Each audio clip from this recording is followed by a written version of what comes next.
December 18ನೇ ತಾರೀಕು ಸುರಪುರದ ದೇವಿಕೆರ ಗ್ರಾಮದಲ್ಲಿ ಗ್ರಾಮ ದೇವತೆ ಜಾತ್ರೆ ಆಯ್ತಂತೆ. ಆಗಲಿ, ಜಾತ್ರೆ ಗೀತರೆಗಳೆಲ್ಲ ಜಾನಪದ ಸೊಗಡು ಆಗಬೇಕು. ಆದರೆ ಈ ದೇವಿಕೆರ ಗ್ರಾಮದಲ್ಲಿ ದ್ಯಾಮವ್ವ, ಮರೆಮ್ಮ, ಪಾಲ್ಕಮ್ಮ ಜಾತ್ರೆ ದೇವರುಗಳ ಹೆಸರು ಪ್ರಾಣಿ ಬಲಿ ಕೊಡ್ತಾರೆ. ಇದನ್ನು ವಿರೋಧಿಸಿ ದಲಿತ ಸಮುದಾಯದವರು DC, SP, CO ಎಲ್ರಿಗೂ ಕೂಡ ದೂರು ಕೊಟ್ಟಿದ್ದಾರೆ.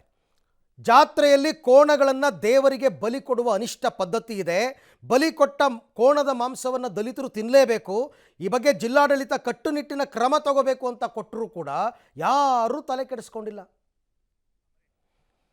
ಓಕೆ, ಈ ಬಗ್ಗೆ ಮತ್ತಷ್ಟು ಮಾಹಿತಿ ನನ್ನ ಕೊಲೀಗ ಅಮರೇಶ್ ಅವರಿಂದ ಪಡ್ಕೋತೀನಿ. ಅಮರೇಶ್, ಈಗ ಇಷ್ಟೆಲ್ಲ SP, DC, CEO ಎಲ್ರಿಗೂ ದೂರು ಕೊಟ್ಟರು ಕೂಡ ಯಾರೂ ಏನೂ ಕ್ರಮ ತಗೊಳ್ಳಿಲ್ವ? ನಂಬರ್ 1. ಆಮೇಲೆ ಜಾತ್ರೆಯಲ್ಲಿ ಕೋಣ ಬಲಿ ಕೊಟ್ರ ಇವೆಲ್ಲ ನಡೀತಾ ಕಣ್ಮುಚ್ಕೊಂಡು ಕೂತಿದೆಯಾ ಜಿಲ್ಲಾಡಳಿತ ಅಂತ? ಅರವಿಂದ್, ಮೊದಲಿಗೆ ಇದೇ ಡಿಸೆಂಬರ್ 18ನೇ ತಾರೀಕಿಗೆ ಸುರಪುರದ ದೇವಿಕೆರೆ ಗ್ರಾಮದಲ್ಲಿ ಗ್ರಾಮ ದೇವತೆ ಜಾತ್ರೆ ಇದೆ. ಅಂದರೆ 18ನೇ ತಾರೀಕಿಗೆ ಜಾತ್ರೆ ಇರೋದು.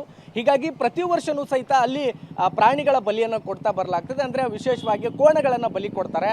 ಈ ರೀತಿಯಾಗಿ ಬಲಿ ಕೊಟ್ಟಂಥ ಕೋಣಗಳನ್ನು ಗ್ರಾಮದಲ್ಲಿರ್ತಕ್ಕಂಥ ದಲಿತರು ಸೇವನೆ ಮಾಡಲೇಬೇಕು. ಒಂದು ವೇಳೆ ಸೇವಿಸ್ತಾ ಇದ್ರೆ ಅವರನ್ನ ಗ್ರಾಮದಿಂದ ಬಹಿಷ್ಕಾರ ಮಾಡಲಾಗುತ್ತೆ ಅನ್ನುವಂಥದ್ದು ಅನಾದಿ ಕಾಲದಿಂದಲೂ ಕೂಡ ನಡೆದುಕೊಂಡು ಬಂದಿರತಕ್ಕಂಥ ಒಂದು ಸಂಪ್ರದಾಯ ಅನ್ನುವಂಥ ನಿಟ್ಟಿನಲ್ಲಿ ಅಲ್ಲಿರ್ತಕ್ಕಂಥ ಅಂದರೆ ಕಡಿಮೆ ಸಂಖ್ಯೆಯಲ್ಲಿ ಇರ್ತಕ್ಕಂಥ ದಲಿತರನ್ನ ಬಲಾಢ್ಯರು ಅಂದುಕೊಳ್ತಕ್ಕಂಥವ್ರು ನಿರಂತರವಾಗಿ ತುಳಿತಾನೆ ಬರ್ತಾ ಇದ್ದಾರೆ. ಅಂದರೆ ಒಂದೇ ಮಾತಿನಲ್ಲಿ ಹೇಳ್ಬೇಕಂದ್ರೆ ಅಲ್ಲಿ ಗ್ರಾಮ ದೇವತೆ ಹೆಸರಿನಲ್ಲಿ ಏನು ಕೋಣ ಮತ್ತು ಕೋಣಗಳನ್ನು ಬಲಿ ಕೊಡ್ತಾರೆ, ಆ ಕೋಣದ ಮಾಂಸವನ್ನ ದಲಿತರು ತಿನ್ನಲೇಬೇಕು. ಒಂದು ವೇಳೆ ತಿನ್ನದೇ ಇದ್ರೆ ಗ್ರಾಮದೊಳಗೆ ಅವರಿಗೆ ಪ್ರವೇಶವಿಲ್ಲ. ಅದ್ರ ಜೊತೆಗೆ ಅವರನ್ನ ಕಂಪ್ಲೀಟ್ ಆಗಿ ಇಡೀ ಗ್ರಾಮದಿಂದ ಬಹಿಷ್ಕಾರ ಮಾಡ್ತಾರೆ ಅಂತಕ್ಕಂಥ ಆರೋಪಗಳು ಮೇಲಿಂದ ಮೇಲೆ ಕೇಳಿ ಬರ್ತಾ ಇದ್ರು ಸಹಿತ ಇದುವರೆಗೂ ಸಂಬಂಧಪಟ್ಟಿರ್ತಕ್ಕಂಥ ಅಧಿಕಾರಿಗಳು ಕಿಂಚಿತ್ ಕಾಳಜಿಯನ್ನು ವಹಿಸಿಲ್ಲ.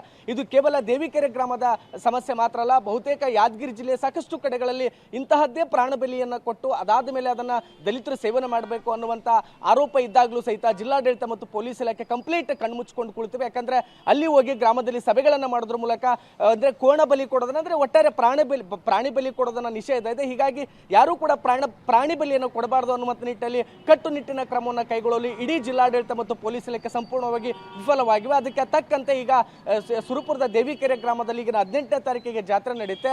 ಅಲ್ಲಿ ಬಲಿ ಕೊಟ್ಟಂತ ಕೋಣಗಳನ್ನು ದಲಿತರು ತಿನ್ನಲೇಬೇಕು. ಒಂದು ವೇಳೆ ತಿನ್ನದೇ ಇದ್ರೆ ನಮ್ಮನ್ನ ಗ್ರಾಮದಿಂದ ಬಹಿಷ್ಕಾರ ಆಗ್ತಾರೆ ಅನ್ನುವಂಥ ಅಳಲನ್ನ ಈಗಾಗಲೇ ದೇವಿಕೆರೆ ಗ್ರಾಮದ ದಲಿತರು ತೋಡ್ಕೊಳ್ತಾ ಇದ್ದಾರೆ. ಒಂದು ಪ್ರಮುಖವಾಗಿ ಗಮನಿಸಬೇಕು ಅರವಿಂದ್, ಇಡೀ ಗ್ರಾಮದ ದೇವಿಕೆರೆ ಗ್ರಾಮದಲ್ಲಿ ಬೆರಳಿನ ಕೆಡಿಸ್ತಕ್ಕಂಥ ದಲಿತರು ಯಾರೂ ಸಹಿತ ಮುಂದೆ ಬರ್ತಾ ಇಲ್ಲ. ಅಂದ್ರೆ ಒಂದು ವೇಳೆ ನಾವೇನಾದ್ರೂ ಇದನ್ನ ಬಹಿರಂಗವಾಗಿ ಹೇಳ್ಕೊಂಡು ಬಿಟ್ರೆ ನಮಗೆ ಮತ್ತೆ ಸಮಸ್ಯೆ ಎದುರಾಗುತ್ತೆ, ಸಂಕಷ್ಟ ಎದುರಾಗುತ್ತೆ.